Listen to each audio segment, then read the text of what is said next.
Nos invités de ce soir sont beaux. Ils n'ont qu'à paraître pour plaire, pour séduire et être admirés. Que représente la beauté pour eux?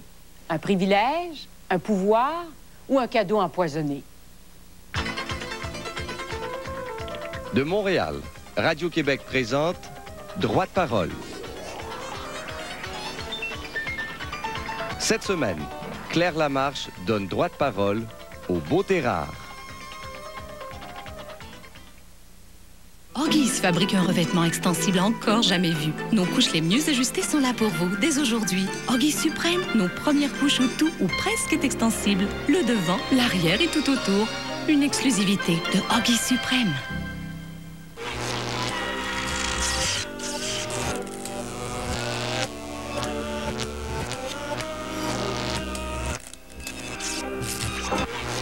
Philactère Cola, de retour dès le 21 janvier avec de nouveaux épisodes.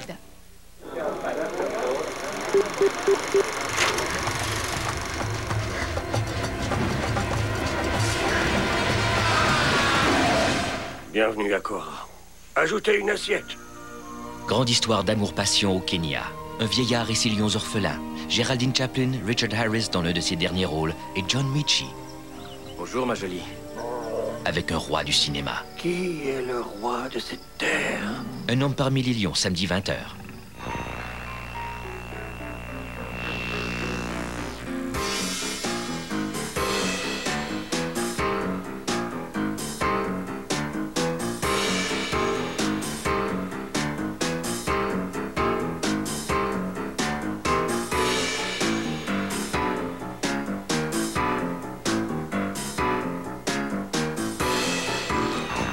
Philactère Cola, de retour dès le 21 janvier avec de nouveaux épisodes.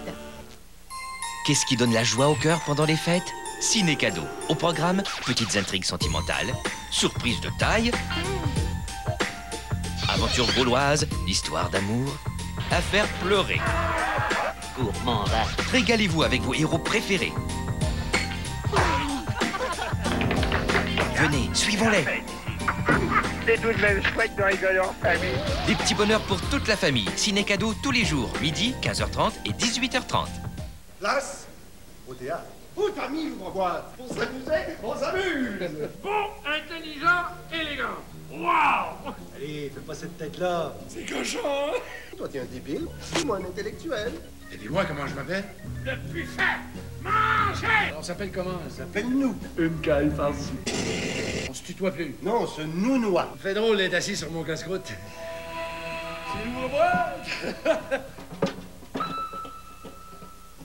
Ses talents d'acteur ont démontré le triomphe du courage, la force de l'esprit et le pouvoir de la vérité. Vous vous adressez à un supérieur, vous m'avez bien compris?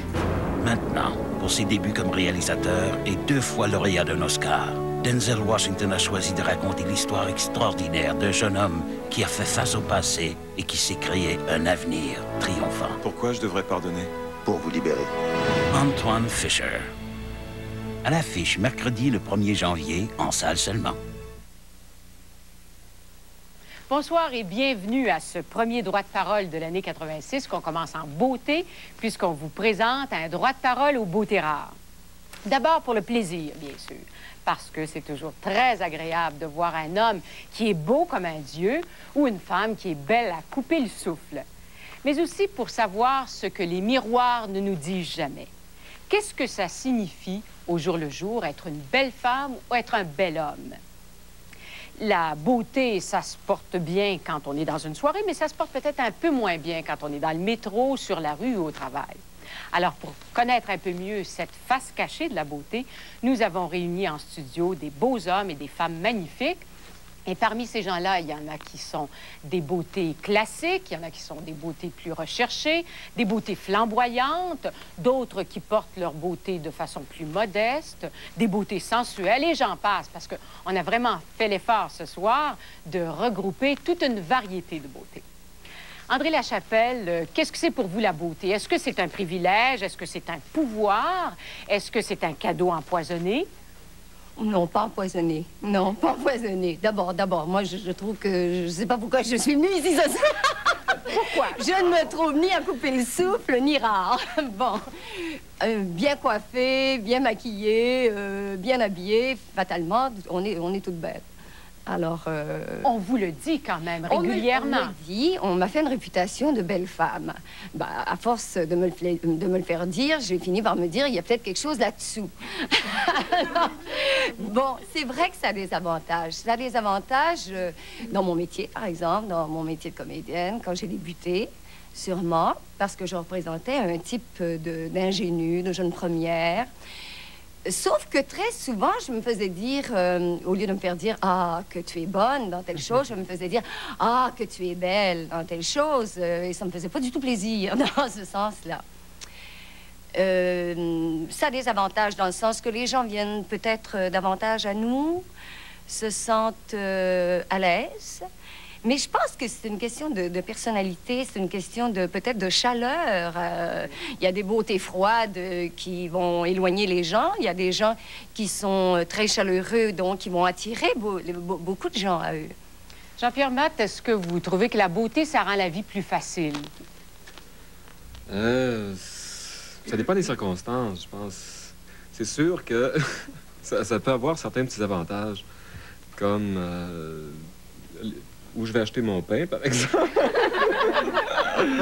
J'ai toujours un pain plus chaud. Qui vous attend, qui vous est réservé. Des petites choses comme ça. Ou parce que t'es comédien? C'est aussi, ouais, parce que je suis comédien aussi. C'est ça. Mais par contre, parce que je suis comédien, des fois, j'ai l'impression que ça m'empêche de certaines choses. Il y a certains rôles que je voudrais faire qu'on ne me donne pas à cause de ça aussi. Je suis sûr de ça. Oui, c'est vrai. Ouais. C'est vrai. Ça me frustre de ça. Oui. Donc, ça a des avantages, mais ça a aussi des désavantages qui sont... Parce que j'ai l'impression que beaucoup de réalisateurs ont un préjugé que si tu as un tel physique, tu peux pas vivre telle chose. Alors, c'est absurde. Je pense pas qu'on soit destiné, parce qu'on a un tel physique, à pas vivre telle chose ou à pas pouvoir... Ça, on a tout en nous, on peut tout faire. Puis je pense que les pires affaires peuvent arriver à n'importe qui. Mais on a comme le cliché du héros, je pense, ou de... Jeune première. Ouais. Une vie plus facile. Ouais. Je ne sais pas si c'est plus difficile pour les hommes d'être beaux que pour les femmes, parce que je dois vous dire que le recrutement des participants des hommes ce soir a été plus compliqué. Guy Richer, est-ce que quand on est un homme et qu'on se fait dire qu'on est beau, est-ce qu'on a l'impression d'être un peu moins viril ou... Qu'est-ce qui est embêtant pour un homme là-dedans? Est-ce que vous voulez des preuves? Le grand avantage, c'est que ça nous permet de rougir. Oh, c'est bien. C'est rare à nos âges de rougir. Ouais. Et je voyais Jean-Pierre tout à l'heure, au début de sa réponse. Il était rouge, rouge, rouge. Mais c'est un moment précieux, privilégié. Vous avez réussi à le faire rougir. C'est un des beaux avantages d'avoir un beau physique comme Jean-Pierre. Ça, c'est un avantage. Mais il y a plein d'inconvénients, c'est vrai. Comme quoi? Ah, mais là, il faudrait le demander aux gens qui les vivent, ces inconvénients-là. Moi, j'en jasais avec des jeunes filles qui trouvaient ça très déplaisant lorsqu'on leur disait qu'elles étaient belles. Et ça, je trouve ça bien choquant. Si je peux passer un message ce soir, quand on leur dit... c'est déplaisant, c'est qu'on ne sait pas comment le Bon, prendre. ben alors... Marjolaine Morin, est-ce qu'on finit par s'habituer, finalement? Moi, j'en suis venue à ça, c'est-à-dire parce que j'ai passé tellement par toutes sortes d'étapes. J'ai commencé par être un modèle, mannequin. Puis ça, mais veux pas, crime puff, t'es tout le temps en avant des caméras, t'es tout le temps make-upée au coton, t'es toujours belle. Right? Right. Puis après ça, je suis tombée dans le rock'n'roll. Puis le rock'n'roll, c'est un peu plus wild. Donc, t'as pas besoin d'autant de make-up puis d'autant d'artifice. Ça fait que j'en suis venue à oublier ça, cette affaire-là. Sauf que c'est évident que je m'en mets des artifices, mais des petites affaires là même. Mais il y a encore... C'est sûr que quand le monde me dit ça, « Hey, Marjo, t'es une belle fille. » Moi aussi, il y a des bouts, je trouve ça bien, bien gênant. Parce que vous dites qu'on ne sait pas comment le prendre. Bien, c'est assez difficile à prendre par bout. Serge Dupire, est-ce que ça vous fait plaisir quand on vous dit que vous êtes beau ou ça vous met mal à l'aise? Bien, d'habitude, je dis, allez voir maman, vous lui direz ça de ma part. Non. Qu'est-ce que tu manges pour être Avant... Les carottes. Les carottes? Non, avant, au départ, quand je savais pas comment dealer avec ça, puis que les gens venaient me voir pour ça, parce que c'est évident que la première chose qu'on voit chez quelqu'un, c'est l'aspect extérieur, tu sais, bon. Au début, j'avais peur. C'est ce qu'ils veulent. Moi, j'existe, moi. Je suis quelqu'un. Je suis pas juste une image. Finalement, ben, tu te dis, ben, c'est leur problème. S'ils veulent pas voir derrière l'image, tant pis pour eux. S'ils veulent voir, ben, tant mieux, on va discuter. Mais tout de même, les gens sont attirés vers la beauté. Oui, alors, oui. ils vont y aller vers toi. Oui, ils sont attirés vers la beauté, mais... Tu existes, mais c'est certain que tu existes puisqu'ils vont vers toi. Oui, non, mais ce que je veux dire, c'est que c'est pas toujours pour les bonnes raisons qu'ils viennent te voir. Ah ben ça... C'est-à-dire? Ben, c'est que comme tu représentes quelque chose parce que tu as un physique particulier, les gens vont t'approcher plus sur un côté pas léger, mais sans profondeur, superficiel, oui. Souvent. Très souvent. Louise Benoît, vous dites les gens vont vers toi parce que tu les attires, parce que tu es beau. Est-ce que vous êtes attiré par la beauté? C'est certainement. Certainement. Puis je suis capable de dire à un gars qu'il est beau, puis je suis capable de dire à une fille aussi qu'elle est belle. Puis je me gênerai pas. Si j'ai envie de le dire, je vais le dire volontiers. Louise de Cespedes, quand on vous dit que vous êtes beau, est-ce que ça vous embête ou si ça vous fait plaisir? Ah, moi, ça me fait très plaisir parce que ça m'a beaucoup servi. Mais... Mais je dois dire que moi, j'ai une expérience un peu différente. Je suis pas sûr que tout le monde... J'ai l'impression qu'il y a comme deux beautés. Il y a une beauté qui est chez certaines personnes, elle est plastique dans le meilleur sens du terme. Elle est indiscutable. Elle correspond à certains canons de la beauté plus ou moins flous, mais enfin qui existent. C'est la personne qui sera belle toujours, et on l'a toujours dit dès l'école. Elle est merveilleuse, elle est jolie. Ou lui, c'est le gars qui a eu toutes les filles au collège. Et puis, il y a des gens qui, comme moi, n'ont jamais eu ce problème-là. Je n'ai jamais été le beau gars du collège. J'ai toujours passé inaperçu. Alors, quand est-ce que vous êtes devenu beau? Et tout d'un coup, voilà, tout d'un coup, un rôle. Et ça, c'est la question publique. Je pense que c'est... Tout d'un coup, ça peut être aussi le pouvoir ou l'argent ou d'être vraiment en public très souvent et d'être un personnage public. Tout d'un coup, le problème de la beauté vous arrive et on vous découvre une beauté.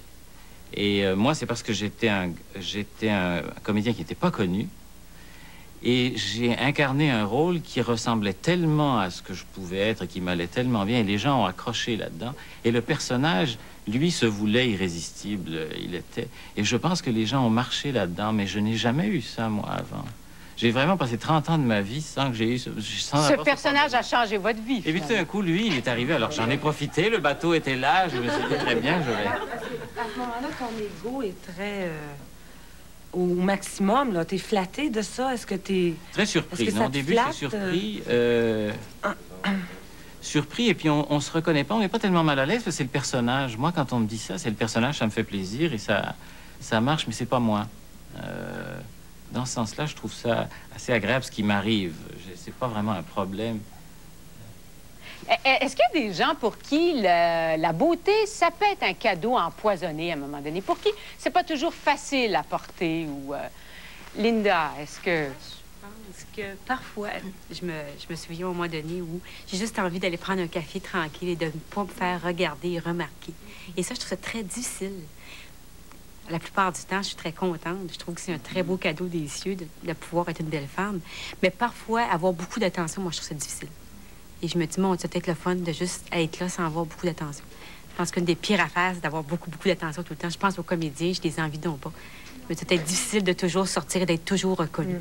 C'est quelque chose qui... une mauvaise journée, par exemple, t'as une grippe, ça va mal aujourd'hui, bon, t'as envie de tout lâcher, tout casser, puis si tu te retrouves dans un restaurant, t'es sûr que tout le monde te regarde, mais t'as pas envie d'être regardé, ça va mal, t'as vraiment pas envie d'être regardé, mais tu peux être sûr qu'il y a quelqu'un qui te regarde. Au moins une personne. Michel Cadieux, qu'est-ce que c'est pour vous, la beauté? Est-ce que c'est un privilège? Est-ce que c'est un pouvoir? Ou si c'est un cadeau qui dérange un peu? Les trois. Les trois. C'est un privilège et un pouvoir. Je trouve ça dommage qu'on ait à passer des annonces pour dire que, bon, les filles, laissez-vous dire que vous êtes belles. Moi, je suis toujours prête à me faire dire que je suis belle.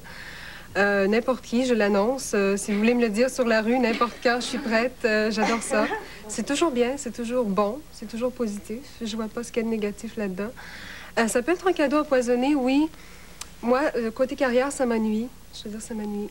Pour les emplois, entre guillemets, sérieux, ça m'ennuie. Parce que t'as beau t'habiller d'une façon sobre, te faire un chignon, avoir l'air d'une bonne sœur. Avec des lunettes. La personne qui te passe en entrevue te voit tout de suite avec les cheveux libres, avec une robe de soirée, puis avec un décolleté ou je sais pas trop quoi. Ça fait pas sérieux. Par-dessus, c'est vrai? Ben, des fois, c'est bien malgré tout. Si t'as l'air d'une star en partant, même tu peux être... Tu croches puis t'es belle pareil. C'est ça, même si tu t'habilles très sobrement, même si tu te négliges même, les gens ont tendance à te voir... Ça sert à rien, ils te changent. Sur place, ils te changent en robe de soirée avec, ou en bikini, ou je sais pas trop exactement, puis tu finis avec le même résultat. Est-ce qu'il y a d'autres personnes dans le studio à qui ça a pu nuire d'être trop belle ou d'être trop beau, ou au niveau du travail, par exemple? Oui, moi, une fois, oui? je m'en souviens. C'est vrai. J'ai déjà été secrétaire à un moment donné, puis j'avais arrêté tout ça. Puis à un moment donné, je travaillais pas, je voulais faire de l'argent, ça me prenait du cash pour vivre, évidemment. Puis j'ai fait une application. Puis la fille, elle me dit, c'est bien de valeur. Elle m'a dit, on n'a pas besoin d'une Marilyn Monroe. Mais je dis, fuck, man. I want to work. Je veux travailler. Puis je jure, j'étais habillée bien straight. J'étais pas maquillée over. J'étais parfaite. Non. Ben, ça me nuit. Chantal Hamel, est-ce que vous, au niveau du travail, vous avez l'impression que ça vous nuit d'être une belle femme? Ça nuit parce qu'on ne prend pas au sérieux. Jamais. Quand on parle, on discute de choses sérieuses, et bien là, on n'écoute plus du tout ce qu'on dit. Tout ce qu'on fait, c'est nous regarder. Ça s'arrête là. Pas tout le temps. Je suis pas d'accord. Oui, oui. Vous dites que vous n'êtes pas d'accord? Non, je suis d'accord avec ce qu'elle dit, mais je peux pas croire qu'en 1985, il y a encore ce mythe vis-à-vis les hommes, finalement, qui vont regarder une belle femme puis qui vont penser « she's cute, but she's dumb. Cute, but dumb. » Je peux pas croire. C'est un peu ça encore, mais je peux pas croire que c'est encore comme ça. Oui. André Lachapelle? J'ai passé l'âge, en fait, je pense, de briser des cœurs comme ça. Et je me fais dire, et c'est les hommes qui disent ça, on va me dire, oh, vous croyez superficielle, ou je me suis même fait dire, on vous aurait cru insignifiante. Parce que malheureusement, je suis blonde aussi, et les blondes, on a, je sais pas pourquoi, il y a un préjugé contre les blondes, parce que si on est douce en plus, alors on n'a pas de caractère, on n'a pas de tempérament, et puis on peut être assez insignifiante. Bon. Il y a des gens quand même... Et des hommes. Oui. Qui le disent sans vouloir me blesser, mais qui le disent quand même. Bon. Il y a des gens dans notre studio, parce que je disais tout à l'heure qu'on avait une variété de beauté, il y a des gens qui sont presque sur un marché de la beauté, parce que quand on est mannequin, j'imagine qu'on doit le sentir, on doit sentir la pression d'une sorte de marché. Je ne sais pas qu'est-ce que vous en pensez de la beauté. Stéphanie Biddle, par exemple, votre beauté pour vous, c'est un atout très clairement au niveau du travail. Si, mais je prends pas ça tellement sérieux. Il y a des fois, justement, par exemple, dans le métro, des fois, où les gens vont me fixer, là, comme si j'avais un problème, là. Mais mon Dieu, elle est bien trop belle, elle. Qu'est-ce qu'elle fait, tu sais? Qu'est-ce qu'elle fait dans le métro? Elle est supposée, puis je les regarde, puis je fais vraiment des grimaces aussi, je les regarde. Oui, c'est vrai, c'est moi. Et puis, bon, pour le travail, c'est seulement une question de me réveiller le matin, le mat, me mettre du make-up, me maquiller un peu, Revlon, Maybelline, let's go, buy out. Un peu de fer à friser, là, puis je suis bien cute. Je m'habille bien, je suis bien cute. Puis au point de vue pour les hommes, la plupart des hommes que je connais, ils me regardent, la première chose qu'ils voient, c'est la beauté, puis que je sois intelligente ou pas, des fois, ça compte même pas. Est-ce que ça vous pose un grave problème dans vos relations avec les hommes, ou... Oui, parce que moi, j'aime ça farcer, j'aime ça faire des blagues. Tu sais, des fois, j'aime ça être un peu nounoune, tu sais. Puis souvent, ça paraît pas bien avec mon image, tu sais. Vous voyez, il faut être sophistiqué toujours. Il faut pas parler, il faut pas mâcher de gomme, il faut pas fumer la cigarette. Et puis, ça m'a pris un peu de temps à ajuster avec cette image-là, parce que c'est dur à communiquer, à s'ajuster. Tu sais, tu vas avoir du fun. Moi, je suis encore jeune, je vais avoir du fun, mais il arrive souvent que les gens me disent bon, tu travailles encore comme mannequin? Oui, t'es donc belle, oui. Puis, il n'y a pas grand-chose à répondre à quelqu'un qui te complimente comme ça sans arrêt. Tu deviens un peu vexé, là. OK, je suis cute. Rien de sérieux. Ouais, je suis bien belle. Est-ce qu'il vous arrive aussi de sentir une certaine compétition, Suzanne Castonguay? Est-ce que quand on parle de beauté, c'est forcément la compétition avec d'autres personnes aussi? Aussi, quand vous rencontrez d'autres personnes plus ou moins belles que vous êtes aussi fasciné qu'on peut l'être quand on vous voit? Ou est-ce que quand on pense à beauté, on pense forcément à une certaine rivalité? Je pense que oui. Quand on est beau, bien, ça met toujours en question le fait qu'il y a d'autres personnes aussi qui peuvent arriver et prendre et voler l'attention que notre entourage nous donne. Alors, à ce moment-là, quand, sans s'en rendre compte, peut-être qu'en arrivant quelque part, on regarde, puis on dit, bon, il n'y a pas personne d'aussi beau que moi ou de plus beau que moi, alors je suis correct pour ce soir, là. Mais ça peut devenir un piège dans ce sens-là. Je pense que sans s'en rendre compte, on devient esclave de ça, finalement. Mais quand on prend conscience, peut-être qu'on peut prendre du recul face à ça, puis se dire, bon, mais si une autre personne est plus belle que moi, elle peut peut-être m'apporter quelque chose de bien aussi, puis ne pas être une rivale ou un rival, ça peut être un homme aussi. Mais je pense qu'on associe beaucoup de beauté et compétition. Oui. Linda Lagacé? Moi, je suis d'accord. Et en même temps, j'apporterai un autre volet qui est la complicité. Je sais que j'ai 2 de mes amies qui sont vraiment de très belles femmes qui auraient pu être ici ce soir. Et ça me fait beaucoup de bien. J'ai l'impression qu'enfin, on peut avoir de la complicité. L'une l'autre, on peut se dire qu'on se trouve belle. Et il y a vraiment... C'est comme si l'aspect compétition n'est pas là parce qu'on ne s'insécurise pas mutuellement. C'est pas, je peux pas, je t'écraserai pas et tu m'écraseras pas. Ça fait que je pense qu'il y a aussi beaucoup de complicité. En tout cas, que moi, je vis avec des belles femmes. Je suis toujours contente de voir des belles femmes. Ça me fait du bien. Comme j'ai l'impression d'arriver dans un élément naturel, puis j'aime beaucoup ça. Mais effectivement, je pense que l'élément compétition est là quand même. C'est difficile des fois d'approcher les belles femmes. C'est-à-dire les femmes, disons, du même âge que vous, des filles que vous connaissez déjà. Tu les approches et puis il y a souvent... c'est une ou l'autre qui va parler pour commencer. La première qui donne la parole. C'est un peu une compétition quand même. Moi, je pense que ça dépend peut-être des milieux. En tout cas, puisque moi, j'éprouve pas ça dans mon milieu. Je suis dans un milieu, là, je suis psychosociologue, donc c'est peut-être un milieu un peu différent où la beauté n'est pas en premier plan et j'éprouve pas ça. C'est plus l'inverse. Quelque chose comme se retrouver dans un milieu professionnel où on est des belles femmes, il y a plus de la complicité rapidement. Ouais, mais je crois que dépendamment des milieux, il y a peut-être encore des phénomènes comme ça qui se produisent. Ouais, par exemple, moi, mannequin, j'ai eu beaucoup de troubles à prouver à mes amis que je suis chez une personne normale. Puis même, j'aime beaucoup joker. C'est ça qui arrive avec mes amis. Le soir, je vais en boîte, puis je les approche, puis « Ah, hi, how's it going? Ça va bien? Je suis obligée d'essayer un peu de me prouver. So, you know... Faudrait que tu changes d'amis. Oui, je suis obligée de les taper sur le dos. Comment ça va? Tu sais, je suis obligée de... Stéphanie Bédum nous parle des avantages, finalement, de la beauté. J'aimerais ça vous entendre sur ce qui peut arriver de pire à une personne qui est belle. J'aimerais ça qu'on fasse un cours de studio, peut-être, là-dessus. José Miriello. Quelle est la pire chose qui peut arriver à une belle femme? Ou qui vous est arrivée à vous? Ou... Il y a vraiment plusieurs choses qui peuvent arriver. C'est pas croyable. L'agression. Se faire agresser par une bande de jeunes filles. Je veux pas vraiment rentrer dans les détails. Ça m'est arrivé quand j'étais plus jeune. J'ai eu 30 collègues étudiantes, si je peux dire, me sauter carrément dessus à la maison après l'école en plein été. La porte était ouverte. En tout cas, c'était Parce vraiment... qu'elle vous trouvait trop belle. Je peux pas dire si c'était une question qu'elle me trouvait belle ou quoi que ce soit. En partant, je dois admettre que je suis d'origine italienne. C'était pas accepté. J'étais la seule italienne à l'école élémentaire. J'ai été regardée de mauvais œil. Disons, mes parents ont toujours tenu à ce que je sois bien vêtue. C'est-à-dire, là, pas la robe super dispendieuse, mais tout de même à bien paraître en tant que jeune fille ou enfant, si je peux dire. Et j'ai toujours été délaissée, mise à part. Il y a beaucoup de choses qui peuvent arriver. On finit par se sentir seul. On peut être entouré de plusieurs personnes qui nous aiment beaucoup. Et ça ne veut pas nécessairement dire qu'on est bien entouré. Souvent, moi, je me dis, j'aime mieux être seule que mal accompagnée. Et souvent, je veux dire, j'ai un ami que j'aime beaucoup, qui m'aime beaucoup, ma famille, et tout ça, on est tous très près, vraiment très unis. N'empêche que des fois, je me dis, ben Seigneur, je les regarde, et puis, tu sais, tu te sens seule, tu te sens un peu déprimée, et puis tout ça. Bon, vous en parlez de la solitude, et on dit souvent que les personnes qui sont très belles sont souvent très seules. Je sais pas si quelqu'un a une explication là-dessus, si c'est un préjugé qu'on a, ou si ça correspond... C'est un préjugé, dites-vous? C'est un préjugé. C'est la question. La beauté, c'est vraiment pas une...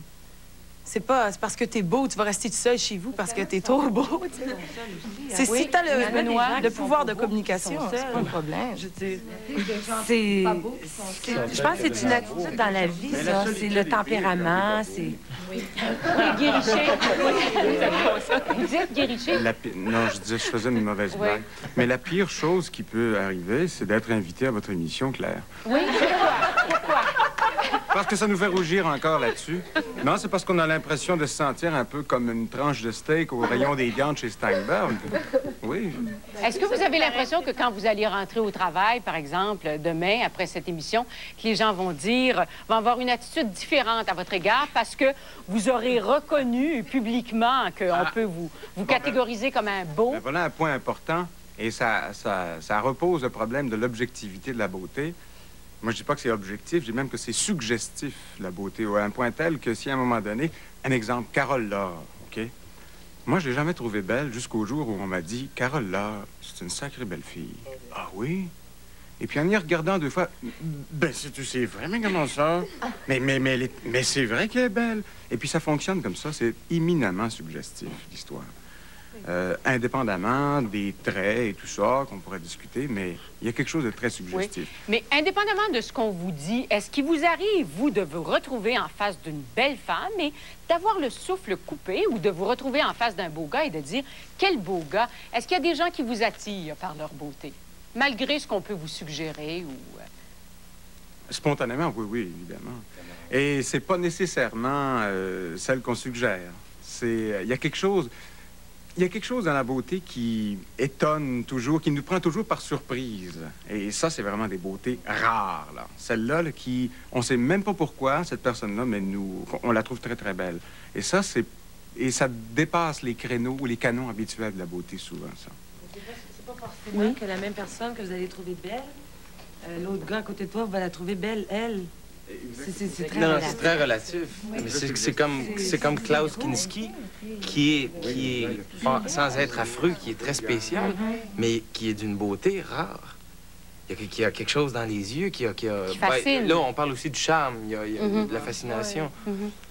Mais comment vous expliquez que la beauté ne laisse personne indifférent et suscite toujours des réactions très émotives qui sont soit de l'envie, de la jalousie d'un côté ou de l'autre côté, des coups de foudre extraordinaires? J'imagine que vous en avez connu, vous avez été objet de coups de foudre à l'occasion parce que, bon, vous êtes beau et les gens doivent être sensibles au charme que vous dégagez. Est-ce que vous en avez vécu de ces coups de foudre-là ou si vous avez connu des réactions très vives sur le plan émotif des gens qui vous entourent? Oui, moi, c'est souvent le contraire. On aime bien... Je pense que 10 compliments ou 100 compliments vous frappent moins qu'une gifle. Et moi, c'est le rejet, et je n'aime pas être placé en position où on me rejette tout d'un coup. J'aime bien passer inaperçu, j'aime autant passer inaperçu. Et très souvent, vous arrivez avec votre réputation de charmeur ou de Don Juan, et il y a quelqu'un qui vous attend et qui a décidé qu'elle ne va pas être charmée. Et qu'elle ne regarde pas, et que tout ce que vous représentez, ça n'a aucune importance pour elle. Et à ce moment-là, ça, c'est extrêmement pénible. Ça, je suis souvent placé dans cette situation-là. Ça sera un désavantage dans votre métier parce que vous êtes connu. Oui. Marchez sur la rue, puis on vous reconnaît. Oui, mais moi, je suis pas tellement connue, alors c'est différent aussi. L'approche des gens est différente. Mais quand vous avez 3 générations, par exemple, moi, la panique, c'est de voir 3 générations de femmes, par exemple, la grand-mère, la mère et la petite fille. Et j'arrive et je sens tout d'un coup que la petite fille a dit à sa grand-mère... Oui.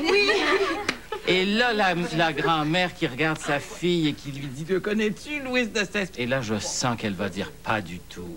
Je ne regarde jamais ce genre d'émission. » D'ailleurs, le nombre de fois que je me fais dire « Bonjour, moi, je regarde jamais ce genre d'émission, je vous dis tout de suite. » Tout de suite, on veut installer une espèce de barrière, tout de suite. Oui, vous parlez de renommée, mais même pour les gens qui ne font pas de métier public, si à un moment donné, vous passez inaperçu, Sylvie Lepage, par exemple, si vous allez quelque part et qu'on ne vous remarque pas, ou si on ne se retourne pas quand vous entrez, ou est-ce que ça vous chicote? Est-ce que ça vous fait quelque chose? Non, pas du tout. Pas du tout? Au contraire. Si vous passez inaperçu, ça vous blesse pas? Ça dépend des circonstances. Ça m'est arrivé d'aller à New York, par exemple. Et puis d'avoir mon portfolio, puis toutes mes choses. Puis je fais un métier qui est très stressant. Puis... Vous êtes mannequin, il faut le dire. Oui, je suis mannequin. Et puis, les messieurs à la douane sont très désagréables. Fait que ça m'est arrivé un jour de dire, bon, ben là, ça y est, aujourd'hui, les blue jeans, puis pas de maquillage, puis j'y vais. Puis j'ai eu quand même des problèmes parce que c'était... je sais pas... C'est un drôle de milieu, de toute façon, mais je peux pas vraiment répondre. Par les gens de la douane? Vous avez des... Ils ont taxé votre beauté? Ils n'ont pas taxé ma beauté. Ils m'ont dit, ah, toi, t'es mannequin, tu t'en vas te vendre à New York, tu t'en vas travailler. Puis on dirait que des fois, c'est désagréable. Ils ont des préjugés où ils essaient de te mettre dans une situation. Tu sais, ils sont là, les gars, regarde ça. Là, ils essaient de garder 5 minutes de plus pour te poser des questions et te mettre mal à l'aise. Comment vous la définiriez, vous, la beauté? Est-ce que pour vous, c'est un privilège et puis c'est un beau cadeau et il faut le prendre? Ou si c'est quelque chose qu'on entretient, ou si des fois c'est un peu empoisonné, ou si c'est un pouvoir même dont on se sert dans nos relations avec les autres? Moi, je dis que c'est un cadeau. Bien, ça revient à beaucoup de choses. Comment je définirais la beauté? Ben, c'est un cadeau, me dites-vous. C'est un cadeau. Est-ce que vous cherchez, vous, beaucoup à l'entretenir, j'imagine, à cause du métier que vous faites, ou... Oui, c'est sûr. Mais ça, c'est mon métier. Je veux dire, je suis pas toujours comme ça. Il y a des gens, des fois, qui vont dire, ah, elle enlève le maquillage, puis ça doit pas être une beauté fatale. Pour moi, la beauté, c'est pas... Pour le métier que je fais, oui, peut-être qu'on a l'air artificiel. Parce que c'est le milieu, la mode, c'est un milieu imaginaire, c'est un milieu de magie qu'il faut essayer de se vendre, il faut essayer de vendre le vêtement qu'on porte ou le produit de beauté.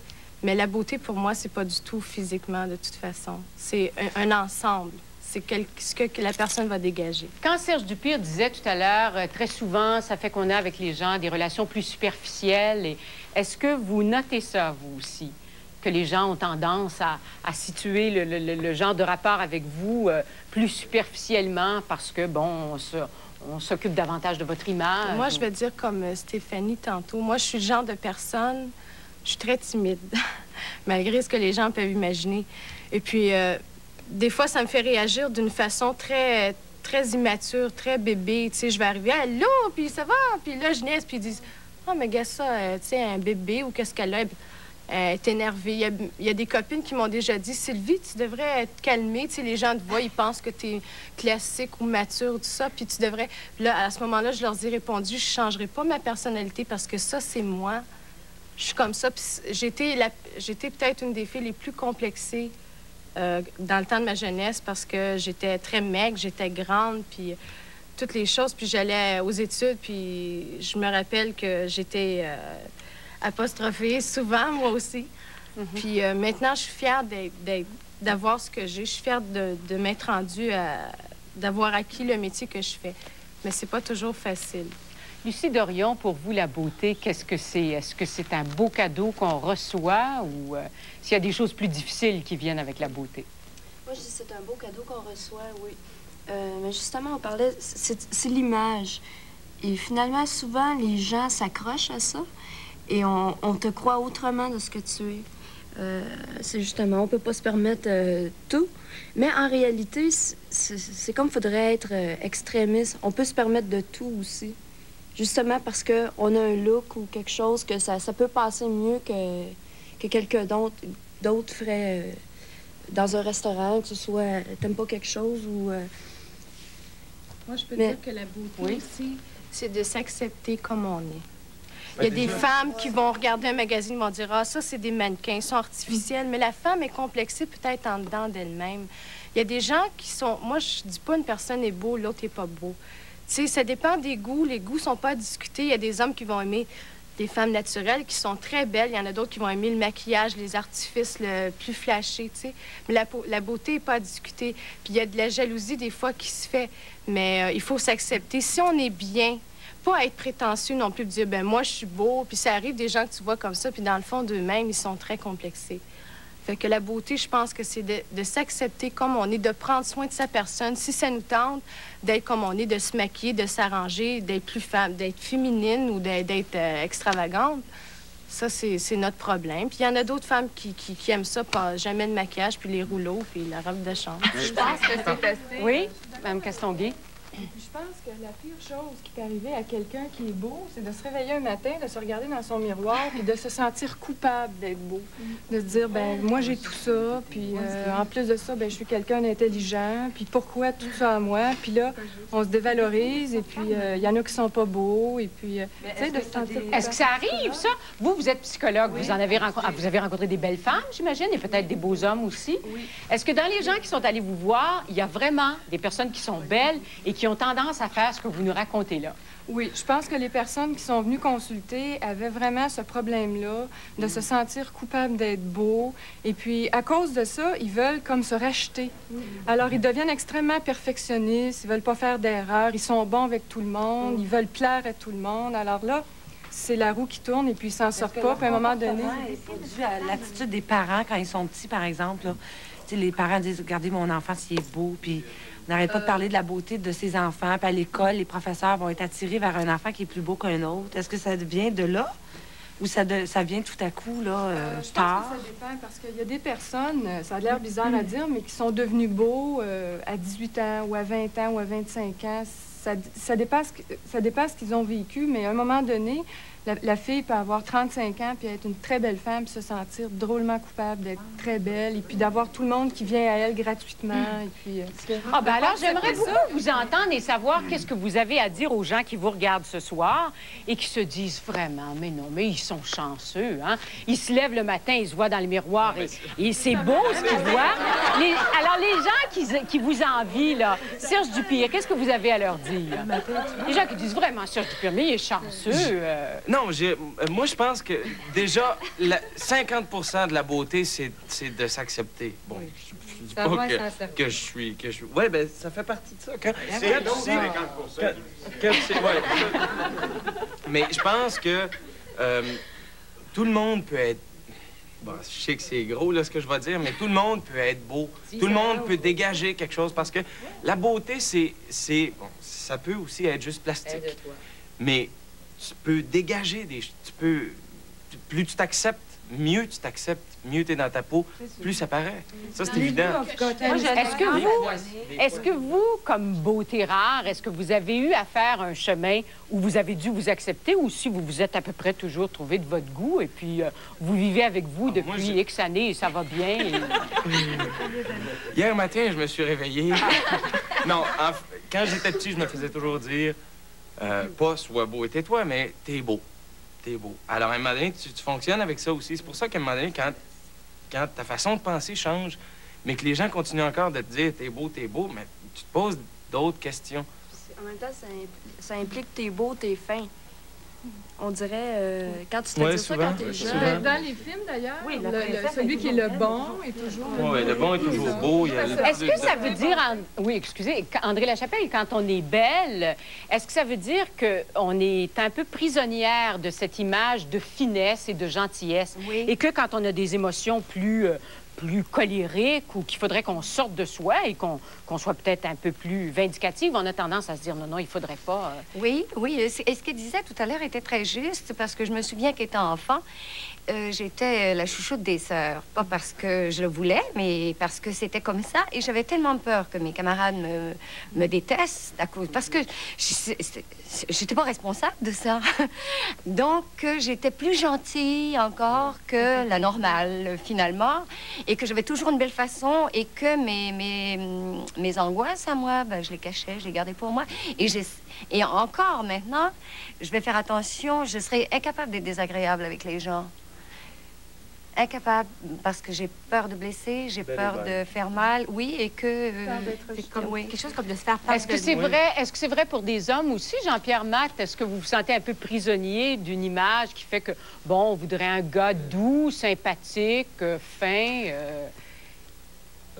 C'est vrai. Ce que tu disais tout à l'heure, je trouve ça aussi, que quand on est petit, qu'on nous dit, bon, t'es beau, que ça va aussi avec tes fins. Puis tâche de correspondre à ça. Quand tu corresponds à ça, tu fais plaisir à tes parents. Ta mère est bien contente de toi. Mais je me rends compte aussi, des fois, j'ai des réactions inverses. Pour avoir déjà été le chouchou de la maîtresse ou des trucs comme ça, des réactions, aussitôt que je me sens préféré de quelqu'un ou quelque chose, je ne peux pas être le chouchou. Alors, après à penser à ça, à cause de l'émission qui s'en venait, des fois, il y a des souvenirs qui me revenaient. J'étais en 2e année, à une récréation où, pour jouer, on tirait au poignet. Puis ça faisait quelques camarades de classe que je battais. Puis là, à un moment donné, j'étais avec un où c'était très chaud. C'était suspendu. Puis là, tout à coup, la maîtresse, elle dit « Vas-y, Jean-Pierre, vas-y. » Aussitôt, j'ai perdu. Alors, c'était une réaction... Fallait que tu perdes. Ouais. Tu sais, fais-le pas, puis je suis sûr que j'en fais encore des choses comme ça. Oui, oui. Joanne Proulx, est-ce que ces réflexions-là, est-ce que ça ressemble un peu à des choses que vous avez vécues ou est-ce que vous sentez, vous, ce besoin de respecter l'image d'une fille qui non seulement est belle, mais doit être fine et... Oui, disons que moi, j'organise des concours de personnalité. Et puis, le plus grand problème qu'on a vu, c'est surtout les féministes. Je pensais tantôt, j'ai dit, je vais relever le sujet. C'est que la jalousie, disons, des femmes au niveau de ça, c'est que si on fait un concours de personnalité, disons que justement, c'est qu'on veut essayer de prouver ou essayer de s'améliorer. C'est parce qu'on ne se considère pas parfait. C'est parce que justement, on essaierait de prendre un échelon puis devenir le prototype qui est recherché à ce niveau-là. Puis, très souvent, on associe concours de personnalité avec concours de beauté. Et puis, c'est pourquoi, lorsqu'on m'avait demandé de faire l'émission, j'ai dit, bon, ça va encore donner le même résultat. Pourtant, moi, je considère que lorsque je rencontre une personne, si je parle d'un homme, si moi, je rencontre un homme, c'est pas le plus beau qui va me faire tourner la tête. Je vais trouver une personne beaucoup plus belle à force de l'avoir rencontrée, à force de l'avoir vue, parce que la personne, ce qui dégage. Et puis, comme on disait tantôt, des beautés froides. Alors, si on voit une beauté froide, ça va nous décevoir. Et puis, c'est parce que cette personne-là, je pense que soit qu'elle a un complexe, soit d'infériorité ou de supériorité. Je pense que lorsqu'on est bien dans sa peau, ça paraît, puis ça se dégage, puis on dirait qu'on devient beau. Je veux dire, c'est quelque chose que... Luc Noiseux, est-ce que vous êtes d'accord avec cette façon de voir la beauté qui ferait finalement qu'on est d'abord bien dans sa peau et qu'on est en harmonie avec soi-même?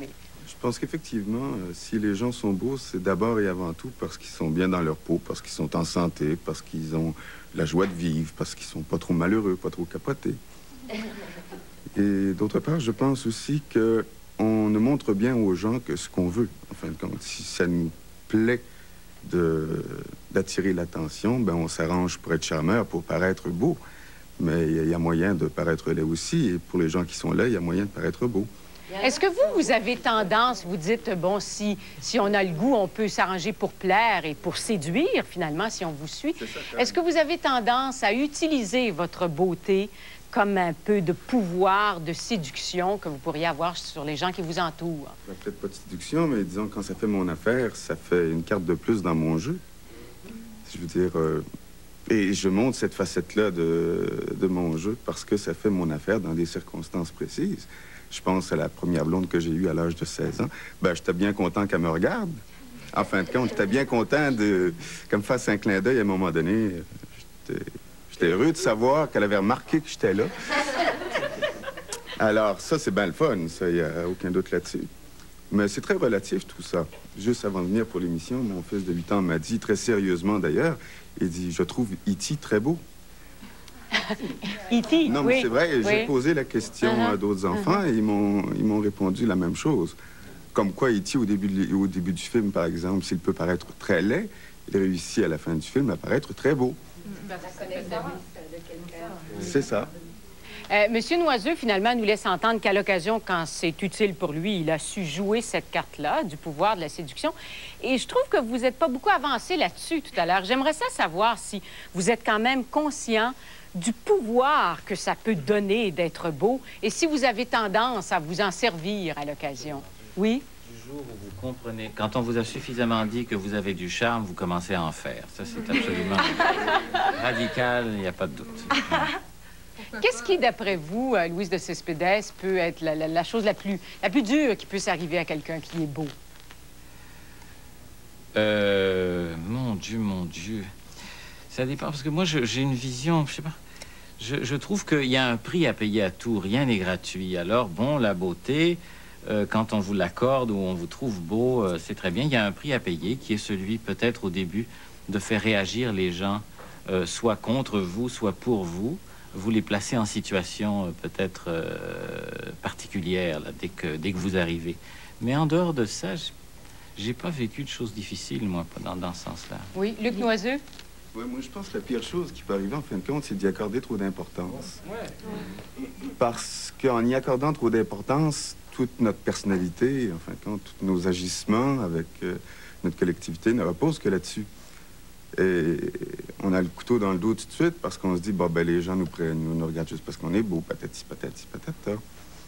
est-ce que, là, vous parlez comme un adulte rempli de maturité et tout, mais quand vous étiez plus jeune, et là, je ne vais pas vous insulter, est-ce qu'il y en a parmi vous qui ont joué ce jeu-là à plein, finalement, d'y croire à leur beauté, de vouloir la développer et de s'en servir et d'avoir l'impression que c'était leur atout dans leur jeu, finalement? Est-ce qu'il y en a qui sont un peu laissés prendre à ce jeu-là? Guy Richer, quand vous étiez adolescent, par exemple, avez-vous eu tendance à exploiter cet atout au maximum? J'avais des boutons, comme tous les adolescents. Donc, il n'était pas question de jouer ça. Deuxièmement, quand on était, ben, il n'y a pas tellement longtemps, l'adolescence, dans mon cas, heureusement, il y a des modes. Hein. À cette époque-là, les mâchoires à la Joe Dalton, comme j'ai, n'étaient pas très à la mode. Et heureusement, la mode a amené ça. Et les nez en trompette non plus. Alors, j'avais pas tellement d'atouts. J'étais un peu comme Louis. Ça m'est arrivé sur le tard, ces compliments-là. Et c'est vraiment une question d'époque, de mode, et puis on change. Non, moi, j'ai pas eu besoin de m'égratigner quand j'étais petit, non. Mais est-ce que c'est pas très difficile pour revenir au propos de M. Noiseux qui dit finalement la pire chose qui peut nous arriver, c'est de prendre ça très au sérieux? Est-ce que c'est pas difficile d'être détaché de son apparence dans une société qui accorde beaucoup d'importance à la belle forme physique, et à l'image et à la beauté extérieure? Oui, Stéphanie Bédard. La pire chose qui peut nous arriver, moi en tout cas, je trouve que ça m'est arrivé justement à moi. Au mois de septembre, j'étais debout sur le coin de Crescent et Sainte-Catherine avec ma sœur, qui est un peu plus vieille que moi. Les policiers sont arrivés et puis ils nous ont mis dans la voiture. J'ai résisté à l'arrestation, ils croyaient que j'étais une prostituée. Devant tout le monde. J'ai résisté à l'arrestation. Il a fallu 4 policiers pour me soutenir. J'étais là, je me débattais comme une folle. Vous savez pas qui je suis, mais laissez-moi tranquille, mais arrêtez, mais pourquoi? Il disait que j'avais intervenu parce qu'on parlait avec un jeune homme qui était musulman. Vous savez, les musulmans qui se promènent avec les robes blanches et tout ça, qui vendent de l'encens. On parlait avec eux de religion et choses quelconques. Et tout à coup, les policiers arrivent. Allez, dégagez, dégagez, en plein jour sur la rue Sainte-Catherine et Crescent. Alors nous, on n'a pas compris. Et puis j'ai demandé aux policiers, qu'est-ce qui se passe, qu'est-ce qu'il y en est? Il m'a demandé, tu veux te faire bouquer, toi? J'ai dit, mais pourquoi? Mais j'ai rien fait, je comprends pas. J'ai dit, on est juste debout ici, on parle avec le jeune homme. Écoute, je t'ai assez écouté, toi, là. Il m'a pris par le bras, puis il m'a tiré, puis j'ai résisté. Les menottes, allez, dans la voiture, devant tout le monde. Puis je me suis dit, mais mon Dieu, moi, je suis mannequin professionnel. Hey, j'étais à la TV. Hey, vous me connaissez pas? Hey, un peu le commercial, là, de l'Ange Bleu. Non. Ah ouais, dans l'auto, toi. Ah ouais, tu t'en viens au poste. Hey, ils m'ont mis en prise. Oui, Louise Benoît. Ces choses-là arrivent. Chez un homme, on verrait un homme assis, par exemple, à l'hôtel du 4 saisons, en train de prendre un café, on se pose pas de questions. On verrait une belle femme assise en train de prendre un verre dans le même hôtel. On dirait, tiens, elle attend des clients. Bon, alors, ça me ramène en début d'émission, oui, où je cherchais à savoir un peu si être beau, c'est très différent pour un homme et pour une femme. Et Serge Dupire. On disait quelque chose avant l'émission. On parlait aux États-Unis, les gens qui sont beaux ont pas plus de facilité, mais ont les portes ouvertes plus facilement.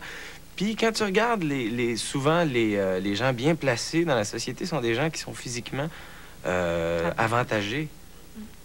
Et ça, c'est vrai. Moi, dans ce sens-là, c'est un avantage. Est-ce qu'il y a d'autres personnes qui ont l'impression aussi que ça ouvre des portes, le fait d'être beau? Tout à l'heure, Michel Cadieux disait, moi, il y a des types de travaux qu'on m'a interdit de faire parce que on pensait que j'étais pas capable de le faire. Mais est-ce que pour d'autres personnes, vous avez l'impression que ça ouvre des portes? Oui, Chantal Hamel. Oui. Ceux qui font du cinéma, oui, bien entendu. Mais dès qu'on sort de là, dès qu'on veut s'attaquer au milieu professionnel, là, ça nuit. Je pense que c'est vraiment important de pas... ça l'ouvre plus de portes. Moi, je pense que vraiment, c'est là-dedans. Si on croit à ses aptitudes et qu'on est capable de le prouver, je pense qu'on est capable d'aboutir à ce qu'on veut. Les portes, en fin de compte, moi, je crois pas au terme chance. La chance, on se la fait nous-mêmes. Je veux dire, si on veut vraiment arriver à quelque chose, on bûche. Moi, je me rappelle que quand j'étais toute petite, bon sang, je voulais être mannequin, je voulais être actrice. Mes parents, ils ont dit « Wow, no way! » Je dis, ben pourquoi? Ils comprenaient pas. Puis j'ai continué, puis à l'école, tout le monde riait de moi. C'était vraiment la panique. Tout d'un coup, j'ai décidé, ben j'y vais, je vais vous montrer, vous autres. Attendez, voir. Puis finalement, bien, veut pas, j'ai continué à étudier, j'ai enchaîné, et les choses se sont accumulées petit à petit, j'y suis arrivée. Je suis maintenant sur l'envergure de mannequin international. J'ai commencé à faire des rôles dans des films et tout ça. On commence au bas de l'échelle et on fait ses preuves et on monte peu à peu.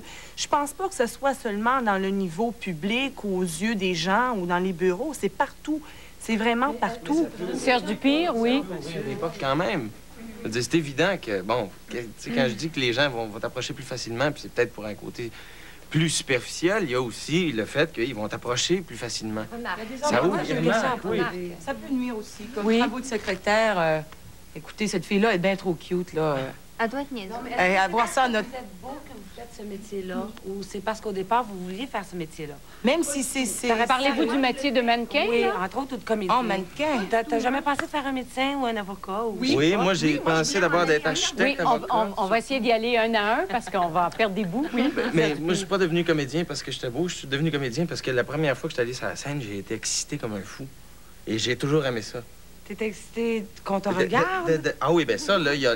Mais là, on parle plus de la beauté, là, on parle de l'attention pour... Parce que quand t'es sur une scène, c'est évident que t'es le point de mire de tous les gens qui sont dans la salle. Oui, c'est ça. Mais c'est pas... Oui, mais ça n'a rien à voir avec la beauté, ça. C'est le besoin d'être aimé, le besoin d'être là, puis tout... Oui, mais pourquoi dans ce milieu-là, en général, c'est toujours des belles personnes? C'est pas... Non, je regrette infiniment. Oui, André Lachapelle. Le talent rend beau.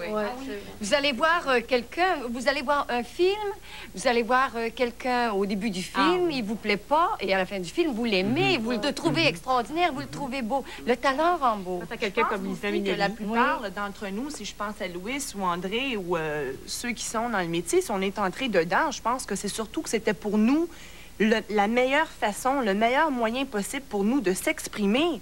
C'était où on se sentait le plus à l'aise. Moi, mais quand même, José Miriello, pour être mannequin et pour être Miss Canada Québec 85, ce que vous êtes, il faut quand même être une belle femme. Je suis pas d'accord avec vous. Non? Non, pas du tout. C'est tellement superficiel, la beauté. Moi, en tant qu'être personne, en tant qu'être humain, j'ai pas le droit de dire qu'une personne est plus belle ou moins belle qu'une autre en partant. Je ne me suis jamais considérée une beauté fatale, jamais du tout. Je veux dire, quand même, je suis pas aveugle, je me vois dans le miroir. Le métier que je fais, bon, me laisse entendre et comprendre que je suis quand même belle à regarder. Mais je me suis jamais considérée une beauté. Et c'est vraiment la personnalité, c'est qu'est-ce qui se dégage. Oui, bien, je vois que Luc Noiseux a des choses à dire. Tu fais le métier que tu fais là, c'est quand même parce que tu corresponds, tu comprends-tu, à une aspiration du public. Non. Ben voyons donc. Ben oui, bien sûr. Tu vas... Non, je suis pas d'accord. Tu peux quand même pas me faire croire qu'on peut devenir mannequin d'envergure internationale en ayant l'air d'un champignon, à moins d'annoncer les champignons. Mais là, elle parlait de Miss, elle parlait pas de mannequin. Non, là, je parlais des Miss, OK? Oui, parce que vous m'avez dit en tant que Miss, OK? Oui. Ça, c'est la personnalité qui se dégage. J'entrerai pas, je veux pas avoir recours à quelque chose là, qui s'est passé dernièrement pour prouver ça. J'ai essayé pendant 4 années consécutives à essayer, puis c'était pour me prouver à moi-même que moi aussi, j'étais capable. Et quand j'ai commencé à faire des concours de Miss, wow, j'étais pas ce que je suis là. Je veux dire, on évolue avec le temps et ça, on apprend. Mais au niveau mannequin, c'est un look qu'on projette. C'est un produit qu'on vend. Mais chez moi, je suis pas ce que je suis ici. C'est la fille avec la couette, puis pas de maquillage, puis... Ça change quand même pas la topographie physiologique de ton corps. Non, mais... Okay, ça nous amène à parler des codes de la beauté. Je serais curieuse de savoir comment vous réagissez, finalement, à l'égard de certains stéréotypes qu'on a dans notre société qui font qu'on dit que c'est une belle femme ou c'est un bel homme. Est-ce que vous trouvez que c'est des choses qu'il faudrait réussir à briser? Et est-ce que vous êtes sensible à ça dans vos façons d'évaluer les belles femmes et les beaux hommes? Est-ce que vous êtes très près des stéréotypes qu'on a dans notre société? Oui. Oui, c'est que moi, je voudrais relever un exemple qu'elle a donné, Josée. Elle a essayé pendant 4 ans d'être Miss, puis elle a réussi cette année. OK, alors, elle a toujours eu le même visage, le même nez, les mêmes yeux, puis tout ça. Je veux dire, c'est ça que j'expliquais au début. C'est que dans les concours de personnalité, ce qui est concours de beauté, elle aurait peut-être gagné tout de suite. Je sais pas parce que l'année d'avant, il y avait des plus belles filles qu'elle. C'était tout simplement parce que cette année, elle était prête, parce qu'on passe par tellement d'étapes dans les niveaux. Moi aussi, j'ai été Miss à 18 ans. J'ai été Miss, mais je veux dire, de toute façon... Comment j'expliquerais ça? Il y a la personnalité, il y a les questions qu'on nous pose. OK, au travers de ça, c'est un tout global. Naturellement, ça va aider que physiquement, si on est joli, mais c'est pas la plus belle qui va gagner. Ça prend plus que ça.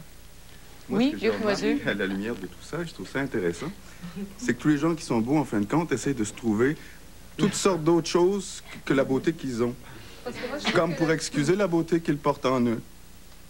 Et comme pour dire, si je fais ce métier-là ou si j'ai réussi dans cette profession-là, c'est pas parce que je suis beau. Je suis bien d'accord avec ça, ça n'empêche pas qu'ils sont beaux quand même.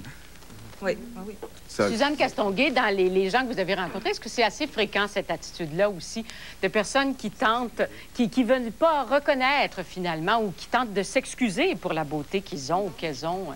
Est-ce que c'est un comportement fréquent? Universel. Oui, je pense que les personnes s'excusent. Et puis, j'écoutais, je me rappelle pas de ton nom, là, José. Et puis, je pense que ce qui est important, c'est qu'une personne qui investit seulement sur l'enveloppe extérieure, ça devient à un moment donné très insécurisant parce que cette enveloppe-là, elle peut disparaître d'une journée à l'autre, un accident de voiture ou vieillir ou quoi que ce soit. Sauf que si elle investit aussi dans sa personnalité, dans sa confiance en soi, sa compétence, en tout cas, tout ce qui peut être à l'intérieur à ce moment-là, ça, c'est du solide. Ça disparaît pas. La croissance personnelle, ça disparaît pas du jour au lendemain, même que ça augmente de jour en jour jusqu'à la fin. Donc, je pense que les personnes qui vivent vraiment des problèmes à cause qu'elles sont belles, c'est peut-être des personnes qui ont oublié d'investir dans leur vraie valeur intérieure et qui investissent beaucoup sur l'enveloppe extérieure. Jean-Pierre Matt a évoqué rapidement tout à l'heure l'attitude que des gens de son entourage avaient à son égard quand il était plus jeune. Et je serais curieuse de voir, là, rapidement, avant que l'émission se termine, qu'est-ce que vous conseilleriez comme attitude à des parents, par exemple, qui ont des enfants qui sont beaux ou à des professeurs? Qu'est-ce qu'on doit dire à ces jeunes-là? On doit les aimer, en tout cas. Je pense qu'on doit les aimer. On ne peut pas les empêcher de les aimer parce qu'ils sont beaux. On peut pas. On peut pas les faire rêver. Oui, André Lachapelle. À dire qu'ils sont beaux. Moi, j'ai des petits-enfants, je les trouve tellement beaux que je leur dis qu'ils sont beaux. Je dis à tout le monde que je vois beaux, je leur dis qu'ils sont beaux. J'aime voir des gens beaux, j'aime leur dire qu'ils sont beaux. Parce que si la beauté fascine, elle fascine aussi les gens qui sont beaux. C'est sûr. Oui. Jean-Pierre Matt, vous vouliez dire quelque chose là-dessus? Non, sur l'éducation, rien de spécial. J'allais simplement dire que je pense que pour tous les parents, leurs enfants sont beaux. Il n'y a pas de... Oui, mais s'il y a des exceptions, s'il y a vraiment... Il y en a qui sont plus beaux. Oui, qui dépassent. Alors, la discussion se continue. Malheureusement, nous, on doit s'arrêter ici. Merci beaucoup d'avoir été dans notre studio, oui, déjà, d'avoir été avec nous ce soir. Je vous invite à nous appeler pour nous faire vos commentaires sur l'émission de ce soir. Vous nous rejoignez en composant le 790-0141 si vous habitez Montréal ou le 1-800-361-4362 si vous nous appelez de l'extérieur de Montréal. Et la semaine prochaine, on se retrouve. Vous seriez même sans doute intéressé à être dans notre studio puisque nous allons parler de vieillissement et que nous allons nous demander si vous avez peur de vieillir. Alors, bonne semaine et à vendredi. Tout le monde connaissait Ginette Renault, la chanteuse. Mais comme comédienne, on l'a découverte en 1988 dans une dramatique de la série Avec un grand A de Jeannette Bertrand. Dans un instant, l'histoire bouleversante de Gisèle et Marc.